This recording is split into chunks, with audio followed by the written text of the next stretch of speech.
Por que isso? Por que aquilo? Por trás de todas as coisas, de todos nós, de todas as histórias, há sempre um porquê? Porquê de pergunta. Pergunta de curiosidade, de interesse, de esclarecimento. E o porquê se desdobra em camadas. O que? Quando? Onde? Como? Essas camadas constroem a essência e a composição da pergunta. Perguntar para se informar, porque informação é o poder.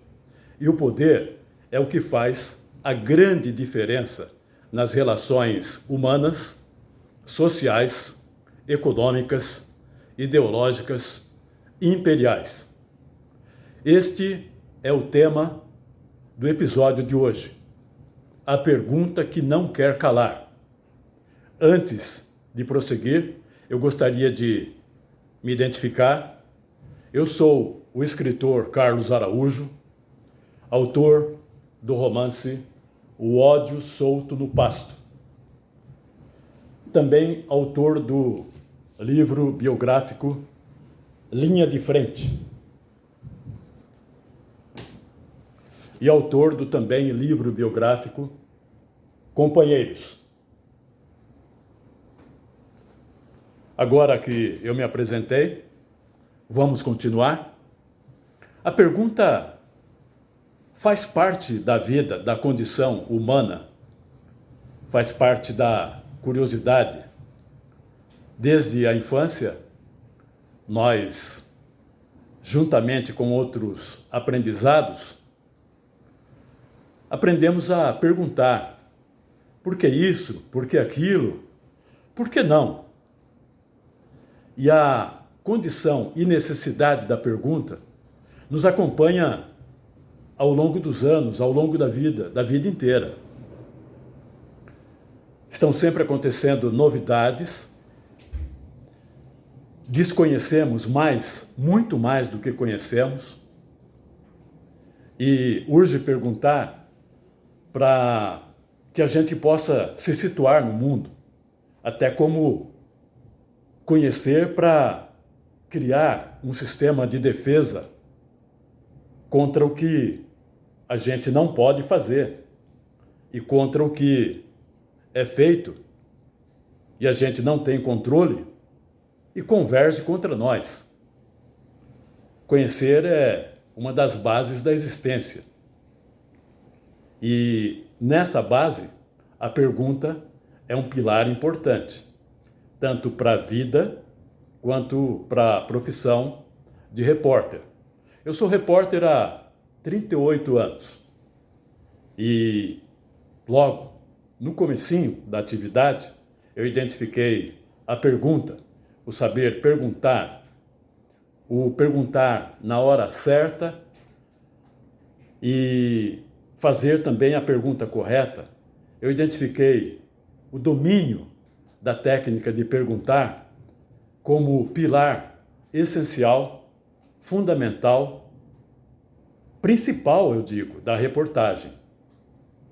Porque a pergunta é o instrumento que, sendo manejado de forma correta, pode te levar a um bom resultado numa reportagem ou a um mau resultado se você não souber utilizar esse instrumento, não souber perguntar. Mas antes disso, como eu disse, desde a infância, a gente se pergunta o tempo todo, de modo que a profissão me exigiu uma espécie de necessidade de especialização no sentido de urgência que eu tinha de me qualificar para fazer um bom trabalho. E para fazer pergunta, você também precisa conhecer alguma coisa.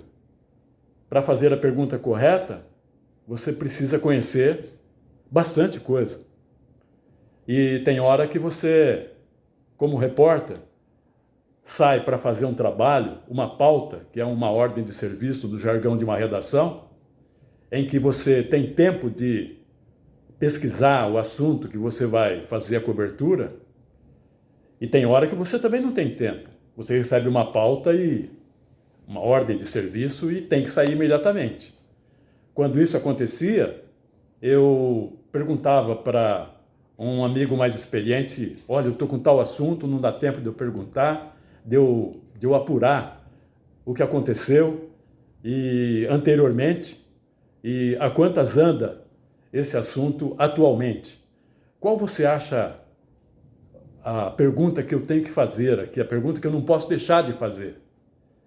Habitualmente eu recebia uma sugestão, uma ajuda, até que com o tempo eu fui me aprimorando e sabendo que eu tinha que ter um leque de informações sobre determinados assuntos muito maior do que eu imaginava. Porque você precisa também de um conhecimento básico para fazer a pergunta correta na hora certa, sem deixar passar o tempo dela. Ou então, você volta para a redação de um jornal para fazer uma reportagem e está sem informação que possa te dar condição de fazer um bom texto. Eu tinha um chefe de reportagem, que também era o editor-chefe do jornal. Ele tinha uma boa técnica de trabalhar com o repórter, que para o repórter também era um ótimo aprendizado. Ele, quando o repórter chegava na redação, ele fazia a pergunta sobre aquele tema da cobertura que o repórter acabava de fazer. A pergunta é essencial, e o repórter tinha que saber responder. Ele apurou, e com base nessa apuração ele tinha que saber dar a resposta. Se não soubesse, tinha que voltar a campo para fazer a apuração que respondesse a essa pergunta. Porque essa pergunta era o gancho, a notícia, era o que ia inspirar o título do texto do jornal. E provavelmente, possivelmente, essa reportagem podia ser a manchete do jornal, então ela tinha que ser bem feita. Pergunta ofende? Tem fonte que não gosta de responder determinada pergunta. Tem fonte que gosta de responder a pergunta sobre o assunto que ela quer falar. É o que a gente chama de jogar a bola para o outro chutar a gol. Uma analogia, claro. Você faz a pergunta, que é a pergunta que a fonte quer. A fonte é a pessoa que responde. Que a fonte quer que seja feita para que ela exponha o que é de interesse dela. Agora, tem pergunta que é feita e causa uma reação contrária da fonte. Eu perguntei certa vez a um governador numa cidade do interior do Brasil, numa cidade localizada no interior do Brasil, um governador que tinha distribuído a vários municípios do estado muitos recursos. E em uma única cidade, que era a cidade do jornal onde eu trabalhava, com muitas carências, e não tinha recebido nada desses recursos. E era uma cidade equivalente às outras cidades que haviam recebido esses recursos. Perguntei para ele por que essa cidade não recebeu os recursos do Estado. É porque o prefeito dela não faz parte do seu partido? E isso era verdade. O prefeito não fazia parte do partido dele. E os prefeitos que haviam recebido recursos faziam parte do partido dele. Então a pergunta era totalmente procedente, sem dúvida. Mas ele não gostou. Ele disse que eu estava, como habitualmente, provocando ele, e ele reagiu de uma forma, assim, ficou bem nervoso. E imediatamente, para surpresa de todos, era uma entrevista coletiva, de repente começou um rebuliço. Era uma entrega de casa, o local da entrevista coletiva era minúsculo, era uma sala de uma das casas entregues, e de repente começou um rebuliço e os seguranças do governador pegaram um repórter e retiraram ele do local. Eu mesmo tentei falar com segurança, falando, isso não se faz, não pode fazer isso. Ele é repórter. E a entrevista acabou. Logo em seguida, nós todos soubemos que a intenção, o objetivo, não era retirar aquele repórter, seria retirar eu. Havia um detalhe, o repórter era parecido comigo e usava óculos. E a entrevista acabou ali, obviamente. Naquele momento, essa pergunta e essa reação virou destaque no jornal, e o jornal me apoiou, inclusive com um editorial, eu lembro até hoje o título, Perguntador Competente. O editorial contava a história da entrevista, aquele clima e o porquê havia sido essa pergunta. Eu não tinha medo de perguntar quando eu achava que a pergunta tinha total procedência. Você precisa ter essa consciência de que está perguntando e a pergunta devida tem que ser feita. Tem companheiros, colegas, que eu já percebo que tem medo de perguntar, porque a reação do entrevistado, a reação da fonte, pode ser difícil, pode ser de hostilidade verbal e até física, como foi o caso desse repórter que foi retirado da entrevista e a entrevista acabou. Em outra entrevista, isso numa capital do Brasil, de um estado muito desenvolvido, um governador estava inaugurando uma estação de tratamento de água. Eu tinha em documento, mostrei para ele o documento, que essa estação estava sendo inaugurada com 2 anos de atraso. Eu perguntei por que essa estação está sendo inaugurada com 2 anos de atraso. Ele ficou bravo, porque essa pergunta contradizia o clima de oba-oba da inauguração. Eu apenas queria perguntar o porquê do atraso. Houve dificuldade com verba e por quê e como que foi conseguido viabilizar a obra. E só sei que ele ficou muito bravo. E ele falou que eu já tinha feito outras perguntas em ocasiões diferentes, que ele também não havia gostado, e ele disse, querendo comparar, puxando pela memória, pela ideia, você parece Aí um assessor dele falou, carrapato. Ele falou, é mesmo, carrapato. Aí a entrevista acabou aí também. No dia seguinte, houve um comentário na redação sobre isso, e eu lembro que o meu chefe de reportagem, um ótimo chefe de reportagem, ele comentou comigo, mas também você faz esse tipo de pergunta para o governador numa inauguração festiva de uma obra pública? Olha, eu fiquei chateado com essa observação dele. E passei uns 2 meses trabalhando sem fazer pergunta, porque é mais fácil não fazer pergunta, é mais confortável até. Numa coletiva, nas coletivas, outros repórteres perguntam, você assiste, ouve e elabora uma reportagem com base em no que o entrevistado disse, mas com base nas perguntas feitas por outros repórteres. E, nesse caso,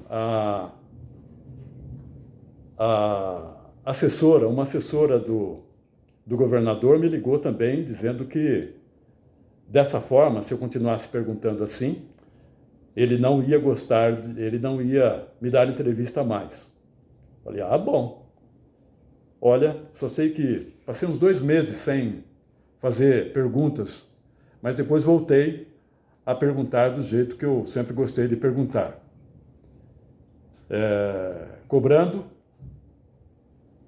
pedindo esclarecimento e querendo que as coisas sejam esclarecidas o máximo possível, buscando a transparência delas, especialmente nas questões de ordem pública. Aí voltei a fazer as minhas perguntas e seguia a minha atividade naqueles anos e até hoje. Outra vez eu errei numa pergunta. Havia uma reportagem, a expectativa era fazer uma reportagem sobre ostentação. Seria uma reportagem assim de um clima social. E eu encontrei lá uma ex-mulher havia uma apresentação musical, e eu encontrei por acaso, não sabia que ela estava lá, uma ex-mulher de um rei da contravenção no Rio. E ela pergunta daqui, pergunta dali. Ela disse que vários políticos mantinham encontros com o marido dela quando ela vivia com ele. E eu voltei para a redação, escrevi a reportagem e em seguida o editor-chefe e o chefe de reportagem me chamam e perguntaram, porque as perguntas da entrevista com ela estavam transcritas em pergunta e resposta. Aí ficou bem claro o que eu deixei de perguntar. Eles falaram para mim, por que você não perguntou quais eram os políticos que se encontravam com esse rei da contravenção? A matéria ganharia e muito importância. De uma matéria social, de ostentação, viraria uma matéria, ganharia corpo e seria uma matéria de cunho político. Ela ganharia muito. Eu fiquei, naquele momento, constrangido, mas assimilei o nocaute que eu mesmo me desferi. Porque foi um erro meu, uma falha minha. E, a partir de então, eu prezo muito os erros. Então, quando eu erro, eu procuro encaixar esse erro, extrair dele a lição que ele oferece e procurar não repetir e melhorar a minha técnica de pergunta. A partir de então, esse chefe de reportagem, conhecendo a minha necessidade e a importância que eu dava à técnica de pergunta, ele começou a trocar comigo também impressões sobre entrevistas, e quando ele via uma pergunta interessante em outra entrevista, ele mostrava para mim, olha aqui, que pergunta precisa, feita na hora certa. E com isso me deu condições de melhorar como perguntador, como repórter, e esse erro eu tenho ele guardado com muito carinho, não digo, porque a gente não tem carinho com os erros, mas com muita clareza da importância que ele tem na minha formação de repórter. Aí acontece o seguinte, tem hora que você se pergunta também, qual é o mais importante?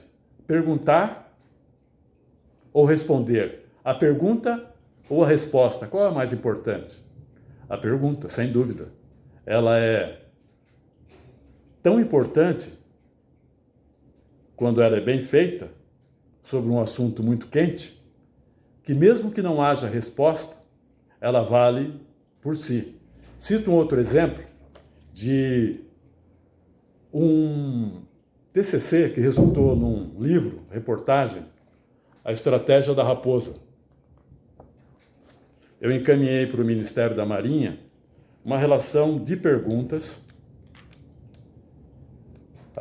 Esse livro conta a história do Centro Experimental Aramar. Eu encaminhei, é o projeto da Marinha do programa paralelo, que pretende construir o primeiro submarino nuclear brasileiro. É uma história importante, é uma história que faz parte da história do Brasil. E uma das perguntas que eu fiz ao Ministério da Marinha, na época Ministério, era o seguinte: o Centro Experimental Aramar foi concebido secretamente pela Marinha. O ex-ministro Maximiano da Fonseca disse que o segredo em torno do projeto não era para escondê-lo da opinião pública, mas para proteger o governo brasileiro das pressões internacionais. Que pressões eram essas e qual era o comportamento da Marinha frente a elas? A Marinha não respondeu às perguntas, me enviou cartilhas sobre o programa nuclear, me enviou folhetos, me enviou material já produzido para fazer a propaganda e as explicações oficiais sobre o programa nuclear e sobre o Centro Experimental Aramar e sobre o submarino. Ela não me respondeu. Aí, eu coloquei no livro, abri esse capítulo para contar esse detalhe da apuração. Se dá para ler, Marinha ainda foge das perguntas.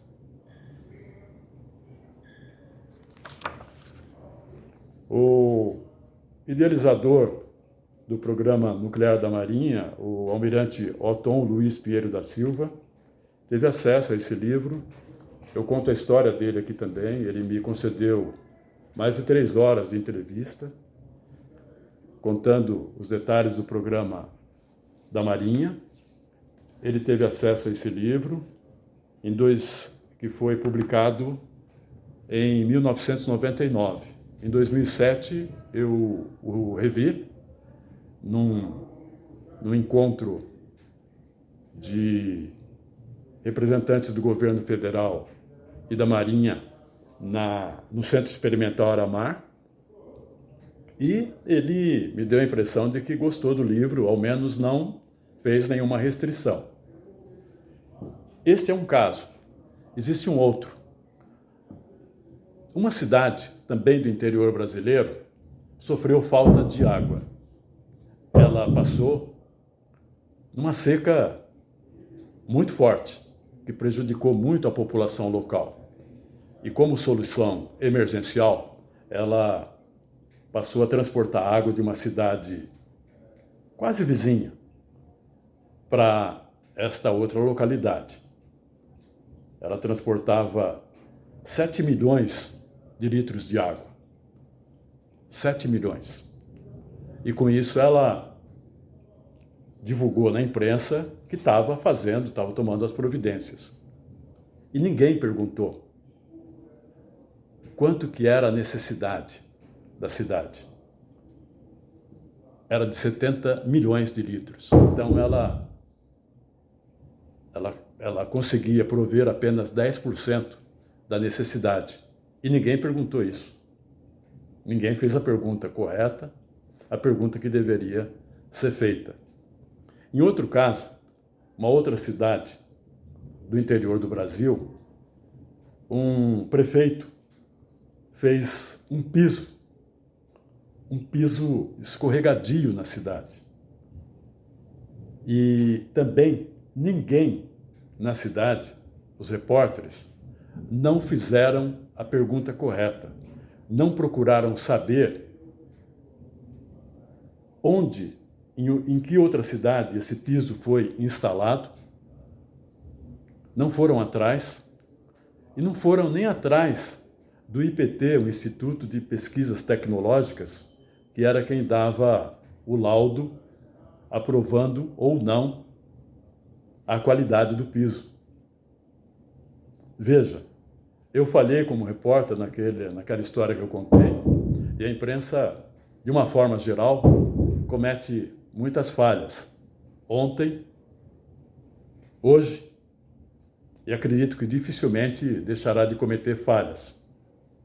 Claro que todos nós erramos. O erro faz parte de quem trabalha, de quem executa projetos, executa todo tipo de ações. Mas existem erros e erros. Existem erros que são constrangedores. E esses erros acontecem. Muitas vezes por comodismo. Perguntar dá trabalho. Perguntar exige que você se informe, tenha conhecimento do que você cobre, do que você se envolve. Mas essas coisas não podem acontecer, sob pena de o prejudicado ser você mesmo, a comunidade a que você pertence e a população em geral. Então, por isso, você percebeu o alcance da pergunta? O porquê que você tem que a todo momento perguntar por quê? Agora, você não pode também fazer uma pergunta, diria, cretina, uma pergunta vazia, uma pergunta sem fundamento, porque aí a resposta pode vir de forma cretina, sem fundamento, e você também não vai gostar. Eu conheci uma pessoa numa cidade do interior do Brasil que perguntava sempre a um político que ia visitar a cidade uma mensagem para a nossa cidade. Isso não é pergunta que se faz, pelo menos a partir de quem é repórter. Isso é pergunta ou é exposição por iniciativa da própria fonte ou da assessoria dela. Porque isso, uma mensagem para a cidade, é mera propaganda. Não é notícia, não é reportagem, não é informação de interesse público.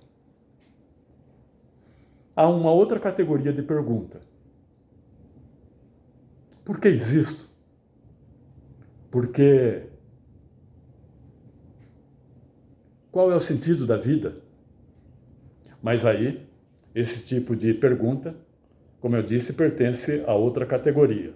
Nesse caso, temos que recorrer à filosofia e às ciências. Muita gente recorre à religião. Este episódio fica por aqui. Eu agradeço sua atenção. Compartilhe, comente.